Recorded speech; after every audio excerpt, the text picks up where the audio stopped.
माँ, मैं ऑफिस जा रहा हूँ। रुक जा बस 1 मिनट। अब क्या हुआ माँ, मैं लेट हो रहा हूँ। हाँ हाँ ये ले, आज फिर अपना टिफिन भूला जा रहा था।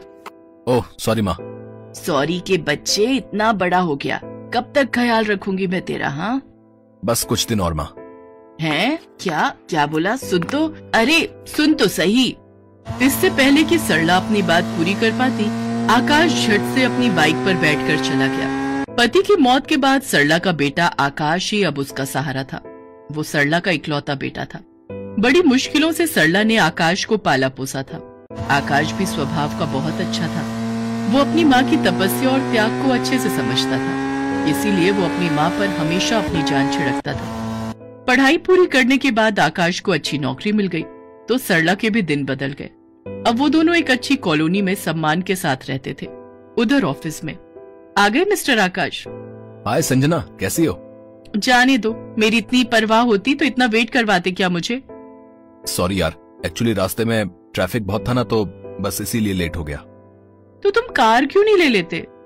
अरे वो मिस इलॉजिक, कार से जाम पार करने में ज्यादा टाइम लगता है, बाइक तो कहीं से भी निकल जाती है, इसलिए वही मस्त है। अच्छा, तो मतलब तुम कार कभी नहीं लोगे? मैंने ऐसा कब कहा? ले लूंगा, जब साथ में बैठने के लिए कोई सुंदर सी लड़की मिल जाएगी तब ले लूंगा। अच्छा, सुंदर सी लड़की? रुको तुम, अभी बताती हूँ तुम्हें। इतना कहते ही संजना ऑफिस की एक फाइल लेकर आकाश को मारने दौड़ी और आकाश हंसते हुए यहाँ से वहाँ दौड़ने लगा। संजना आकाश के ऑफिस में ही काम करती थी। दोनों में पहले दोस्ती हुई और फिर वो दोस्ती कब प्यार में बदल गई ये ना संजना को पता चला और ना ही आकाश को। संजना देखने में तो बहुत सुंदर थी, लेकिन आकाश जितना सरल और भोला था, संजना उतनी ही नखरीली और शो ऑफ वाली थी। उसी दिन लंच टाइम पर, ये लो आकाश, आज मैं तुम्हारे लिए सैंडविच बनवा कर लाई हूँ। बनवा कर मतलब? एक्चुअली मैं कल पार्लर गई थी, देखो ना मैंने मैनिक्योर करवाया, कितने सुंदर लग रहे हैं ना मेरे हाथ। अब मैं इन हाथों से किचन में तो काम नहीं कर सकती थी, सो मैंने अपनी मम्मी से बनवाया है। ओ अच्छा, वैसे तुम क्या क्या बना लेती हो? मैं मैगी, नूडल्स वगैरह। संजना अपनी बात पूरी कर ही रही थी कि तभी आकाश ने अपना टिफिन खोला और उसमें अचार और दही के साथ आलू के पराठे थे। ये क्या है? अरे तुम्हें नहीं पता मिस इंग्लैंड, इन्हें कहते हैं आलू के पराठे, शुद्ध देसी घी के, खा के देखो। व्हाट, इतना ऑयली? मैं तो कभी नहीं खाऊंगी। कहाँ से पैक करवाया ये तुमने? मैं खाना पैक नहीं करवाता, ये मेरी माँ ने बनाए। माँ का नाम सुनकर संजना चुप हो गई। वो समझ गई थी कि आकाश को उसकी बात का बुरा लगा है, इसीलिए उसने फौरन बात को घुमाते हुए कहा, हाँ अच्छा तो है, पता है वैसे भी बाहर का खाना ना बेकार ही होता है, और जहाँ अच्छा खाना मिलता है बाप रे, वहाँ के रेट्स तो बहुत ही हाई होते हैं। क्यों, क्या हो गया? अब देखो ना, कल ही मेरी फैमिली घूमने गई थी और हमने एक ठेले से मोमो खाए। ओह शिट, क्या गंदे मोमोज थे। फिर मैं सबको एक रेस्टोरेंट लेकर गई, वहाँ एक प्लेट मोमो पूरे 250 रुपए के थे, लेकिन यार क्या मोमो थे, खा के मजा ही आ गया। क्या 250 रुपए के मोमोज? बाप रे, ये तो सच में बहुत महंगे थे। हाँ तो अच्छी चीज के लिए अच्छे पैसे भी तो खर्च करने पड़ेंगे ना, और आखिर हम कमा किस लिए रहे हैं? आकाश संजना को अच्छे से जानता था, वो जितना खर्च नहीं करती उससे ज्यादा वो शो ऑफ करती है, लेकिन उसे लगता था कि वक्त के साथ संजना सुधर जाएगी। वक्त बीता और दोनों की शादी भी हो गई। संजना के आने से सरला को लगा कि अब उसके घर में भी खुशियां दुगनी हो जाएंगी, लेकिन उसकी ये उम्मीद बहुत ही जल्दी टूट गई। आकाश, आकाश कहाँ हो तुम? क्या बात संजू, सब ठीक तो है?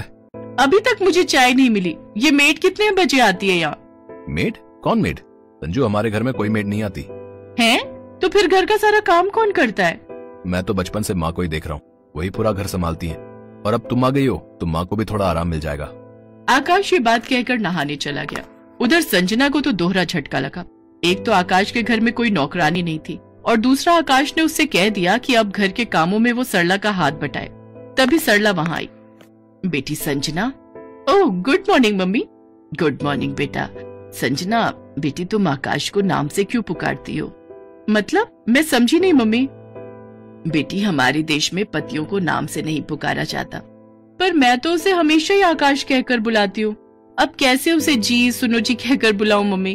तेज तर्रार संजना के तेवर देखकर सरला समझ गई थी कि उसे बहू तो मिल गई, लेकिन उससे पटरी बैठाना मुश्किल होने वाला था। एक दो बार सरला ने संजना से कुछ कहा, पर संजना ने जब उसे अनसुना कर दिया तो सरला ने संजना से कुछ कहना ही छोड़ दिया। उधर संजना अपनी मस्ती में मस्त थी।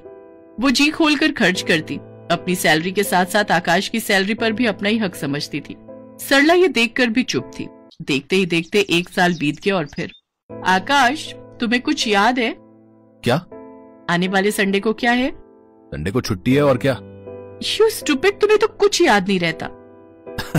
अरे सब याद है मुझे। संडे को हमारी फर्स्ट एनिवर्सरी है। थैंक गॉड तुम्हें याद है। अच्छा, सेलिब्रेशन के बारे में क्या सोचा है तुमने? क्या सोचा मतलब? यहीं घर पर मनाएंगे, अपने कुछ करीबी दोस्तों को बुला लेंगे और क्या।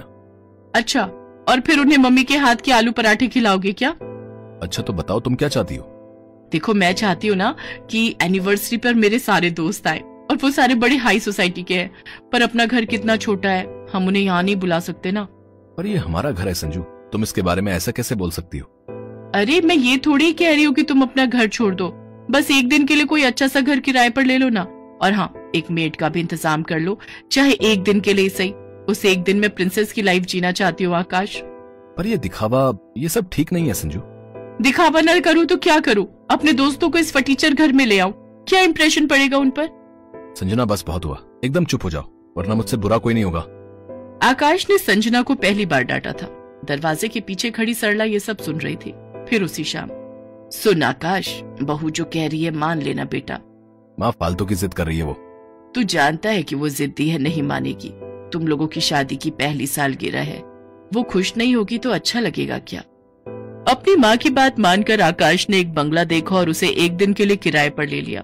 लेकिन लाख ढूंढने पर भी सिर्फ एक दिन के लिए नौकरानी का इंतजाम नहीं हो पाया।